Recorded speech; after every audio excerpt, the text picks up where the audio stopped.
नमस्कार बच्चों, मेरा नाम मीनाक्षी शर्मा है और मैं आपकी हिंदी टीचर हूँ। कैसे हो आप सभी? आशा करते हूँ कि आप सभी घर में स्वस्थ और सुरक्षित होंगे।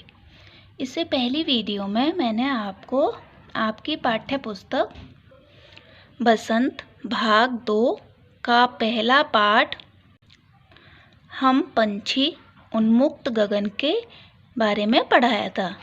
यह कविता शिवमंगल सिंह सुमन के द्वारा रचित है। आज मैं आपको इस कविता के अभ्यास प्रश्न करवाऊंगी। इन प्रश्नों को आप अपनी उत्तर पुस्तिका में करेंगे। पाठ 1 हम पंछी उन्मुक्त गगन के। तो इसका पहला प्रश्न है, हम पंछी उन्मुक्त गगन के कविता के रचयिता कौन है, यानी कि इसके लेखक कौन है, यह कविता किसने लिखी है। तो इसका उत्तर हम लिखेंगे, हम पंछी उन्मुक्त गगन के कविता के रचयिता श्री शिवमंगल सिंह सुमन हैं। दूसरा क्वेश्चन है, हर तरह की सुख सुविधाएं पाकर भी पक्षी पिंजरे में बंद क्यों नहीं रहना चाहते। इसका उत्तर लिखेंगे, हर तरह की सुख सुविधाएं पाकर भी पक्षी पिंजरे में बंद इसलिए नहीं रहना चाहते क्योंकि उन्हें स्वतंत्रता पसंद है। वह बंधन में नहीं रहना चाहते, वह खुलकर अर्थात स्वतंत्र होकर आकाश में उड़ना चाहते हैं। बंधन में चाहे उन्हें कितनी भी सुख सुविधाएं प्राप्त हो, लेकिन उस स्वतंत्रता का जीवन उन्हें पसंद नहीं है। अब कभी आपको भी जैसे कभी कोई बंद कर दे कमरे में, तो आपको क्या लगता है कि हम कितनी जल्दी इस कमरे से बाहर निकलें, आपको एक घुटन होने लगती है।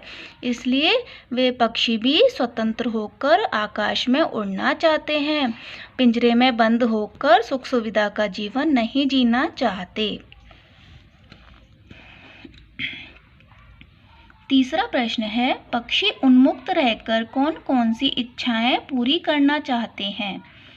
पक्षी उन्मुक्त रहकर बहता हुआ शीतल जल पीना, कड़वे निबोरी के फल खाना, पेड़ की सबसे ऊंची टहनी पर झूलना, खुले आसमान में उड़ना तथा क्षितिज के अंत तक उड़ने की इच्छाएं पूरी करना चाहते हैं।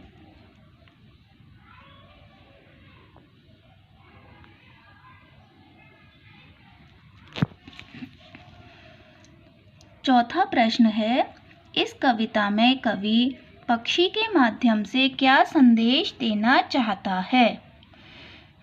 हैं।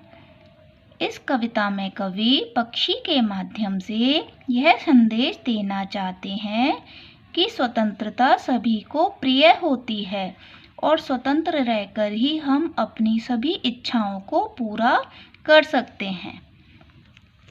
तो बच्चों, आप इन प्रश्नों को अपनी उत्तर पुस्तिका में लिखेंगे और याद करेंगे। इसके गृह कार्य के रूप में मैं आपको 3 प्रश्न दे रही हूँ। पहला प्रश्न है, पक्षी कहाँ का जल पीना पसंद करते हैं। तो कहाँ का जल पीना पसंद करते थे पक्षी? बहता हुआ जल, खुला जल, जो स्वतंत्र रूप से उड़कर नदी के बीच में जाकर पानी का जल पीना पसंद करते हैं। बहता हुआ, पहाड़ से बहता हुआ जल पीना पसंद करते हैं। पक्षियों के अरमान क्या थे? तो पक्षियों के अरमान क्या थे? पक्षियों के अरमान क्षितिज तक यानी अनंत आकाश की अनंत सीमा तक उड़ने के अरमान थे।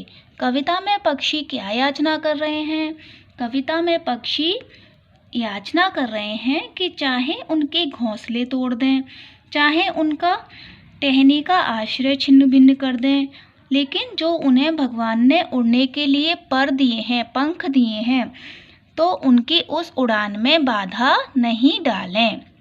तो आपको इन प्रश्नों के उत्तर अपने उत्तर पुस्तिका में लिखने हैं। नेक्स्ट वीडियो में नेक्स्ट चैप्टर के साथ फिर मिलेंगे। धन्यवाद।